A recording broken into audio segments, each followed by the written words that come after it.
Assalamualaikum warahmatullahi wabarakatuh sekalian, selamat datang kembali di channel Ray Konoha. Guys, ternyata jumlah sandwich generation atau jumlah korban sandwich generation di Indonesia itu 67% atau lebih dari setengah usia produktif penduduk Indonesia. Wow, gila banget. Jadi kalau di total jumlahnya itu sekitar 56 jutaan orang gitu. Dan rata-rata korban sandwich generation ini, rata-rata orang yang ngebiayain ortu ini, ngebiayain keluarga ini adalah generasi Gen Z atau generasi milenial. Jadi kalau di antara sahabat yang nonton video ini ngebiayain ortu gitu, dipaksa mengirim ke orang tua gitu, terpaksa membiayai adik-adik atau keluarga gitu, Anda tidak sendirian yang mengalami sandwich generation. Mungkin di antara sahabat yang nonton video ini ada yang membantah. Ya nggak apa-apa lah ngebiayain ortu. Ya anggap aja itu ladang pahala gitu. Ya dalam agama juga tidak melarang atau menganjurkan harus membiayai ortu. Harus berbakti sama ortu.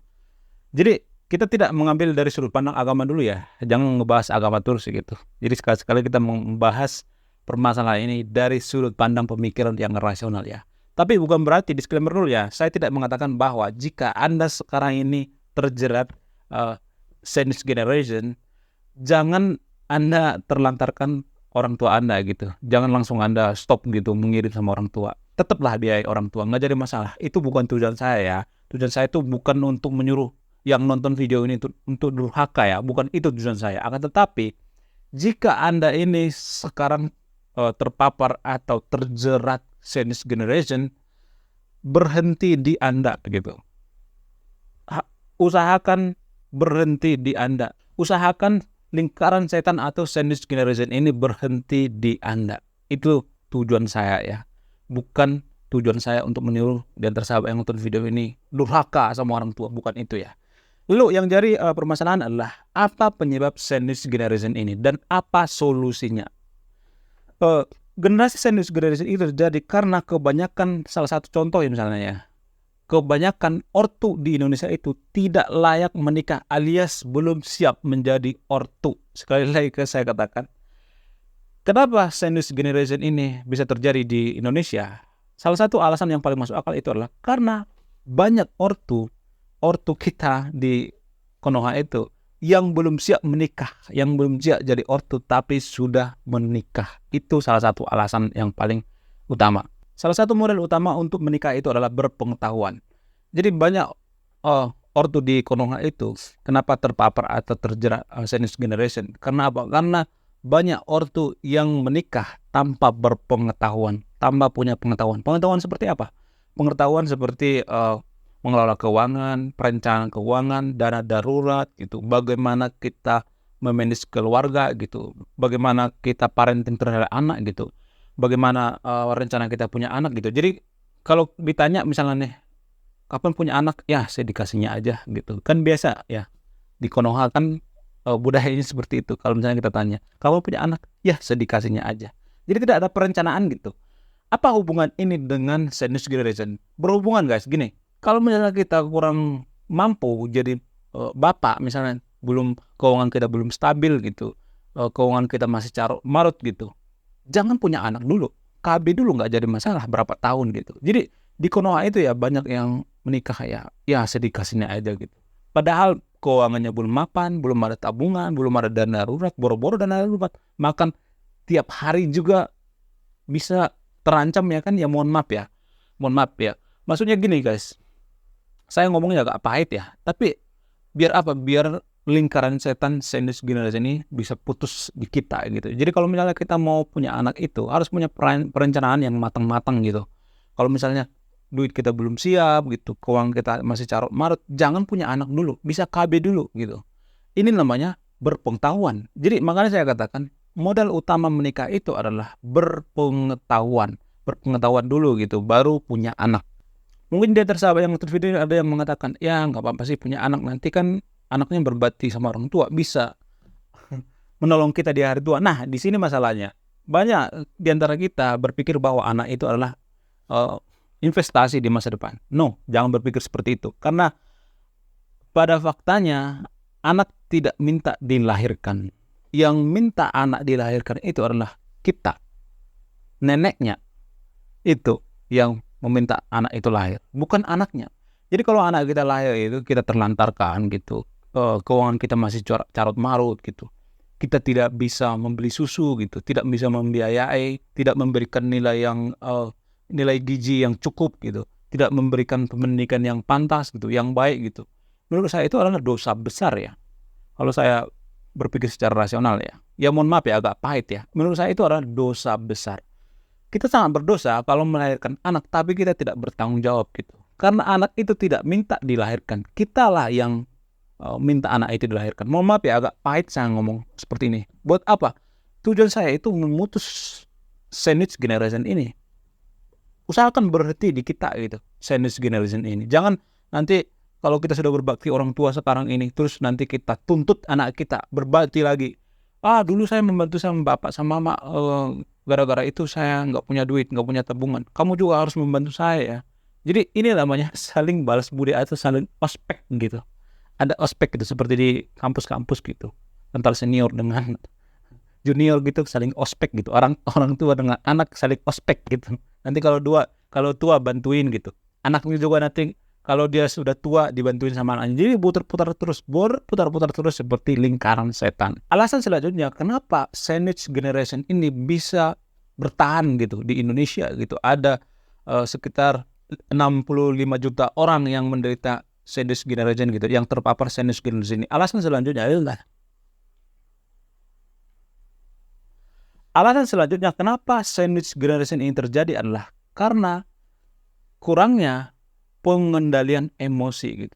Karena orang tua yang menikah itu banyak yang tidak bisa mengontrol emosi, dikit-dikit marah gitu, tidak bisa mengontrol emosi. Sama halnya dengan masalah sandwich generation ini. Apa hubungannya susah mengontrol emosi dengan sandwich generation? Jadi gini guys,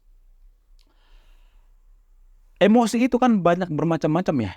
Tidak bisa menahan diri, tidak bisa menahan hasrat, tidak bisa menahan nafsu dan lain sebagainya. Jadi kalau misalnya ada orang tua nih punya duit dikit gitu, terus pergi ke pasar atau ke mall atau kemana gitu, terus dilihat ada diskon gitu. Nanti di pasar di mana lihat ada diskon gitu, diskon 50% atau 60% misalnya. Nah, kalau kita tidak bisa mengontrol emosi, itu artinya kita akan memberi atau kita akan membeli apa yang tidak kita butuhkan. Misalnya ada baju nih diskon 50% misalnya, terus kita berpikir numpung lagi diskon kita beli aja lah gitu. Dan ini akan mempengaruhi keuangan kita. Kita akan boncos gitu. Kenapa? Karena kita tidak bisa mengontrol emosi untuk membeli sesuatu. Jadi pengendalian emosi ini sangat berhubungan dengan mengendalikan keuangan. Ini sangat berhubungan. Kalau Anda tidak bisa mengontrol emosi Anda susah mengontrol keuangan Anda. Ini berhubungan, ini punya korelasi gitu. Sama seperti yang saya katakan tadi itu. Kalau kita lihat diskon itu, lihat barang yang kita tidak butuhkan. Misalnya kita beli baju gitu, tapi baju kita itu udah seabrek-abrek gitu di lemari sampai penuh gitu, sampai nggak ada tempat gitu. Tapi tetap kita beli baju dengan alasan konyol, yaitu diskon. Kita tidak bisa mengontrol diri kita untuk apa? Untuk membeli sesuatu yang berdiskon-diskonan gitu, diskon-diskon ria gitu. Ini termasuk pengendalian emosi. Kalau kita tidak bisa mengendalikan emosi kita, maka kita tidak bisa mengendalikan duit kita. Jadi di waktu tua kita tetap boncos gitu, tidak punya duit gitu. Kita tidak punya tabungan, tidak punya dana darurat gitu. Yang jadi dana darurat kita itu nanti jadi anak gitu. Karena apa? Karena kita membeli sesuatu yang tidak kita perlukan, tidak bisa mengontrol emosi, tidak bisa mengontrol duit kita sendiri. Alasan selanjutnya adalah karena tidak peduli dengan dana darurat dan dana kesehatan seperti asuransi gitu. Jadi dana darurat ini sangat penting ya, minimal 3 bulan gaji gitu. Harus kalau udah menikah ya harus punya dana darurat gitu. Jangan sampai nggak punya dana darurat. Siapa tahu ada terjadi gitu yang tidak kita inginkan gitu. Ada sesuatu kejadian yang urgent gitu. Jadi kita tidak harus minjam sana, minjam sini gitu. Harus punya dana darurat kalau sudah menikah. Usahakan punya dana darurat. Lalu yang jadi pertanyaan adalah bagaimana solusi daripada sandwich generation ini? Apa solusinya? Solusi dari saya yang pertama ya. Sebelum kita menikah atau kalau sudah menikah nih kepala menikah, kita harus memperbanyak literasi keuangan. Pengetahuan kita tentang keuangan. kita harus bisa mengontrol emosi. Seperti yang saya katakan tadi itu. Kalau kita tidak bisa mengontrol emosi, maka kita tidak akan bisa sampai kapanpun mengontrol keuangan kita. Ada banyak orang gak bisa lihat duit banyak gitu, ada duit di kantong banyak gitu, tiba-tiba panas gitu, pengen beli apa ya, gitu. Ada yang orang seperti itu, sehingga setiap punya duit langsung lewat gitu, punya duit lewat.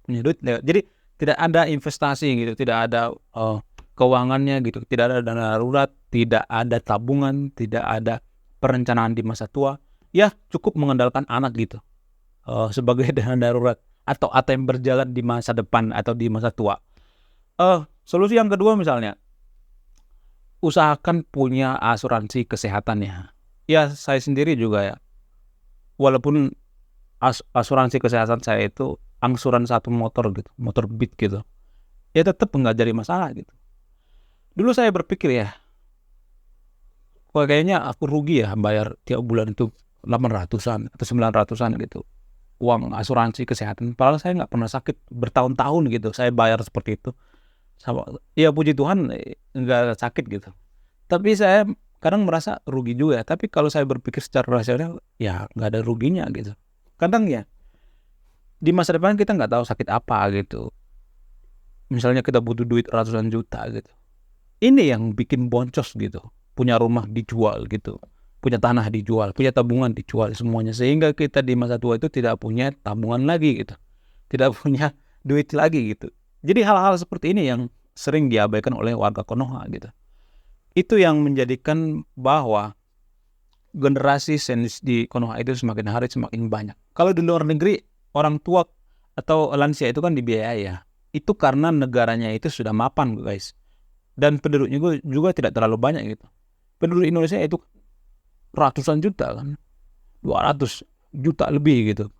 Jadi bagaimana mungkin pemerintah membiayai itu semuanya, sementara kita itu bukan negara maju guys, kecuali kita negara maju gitu, negara yang super kaya gitu.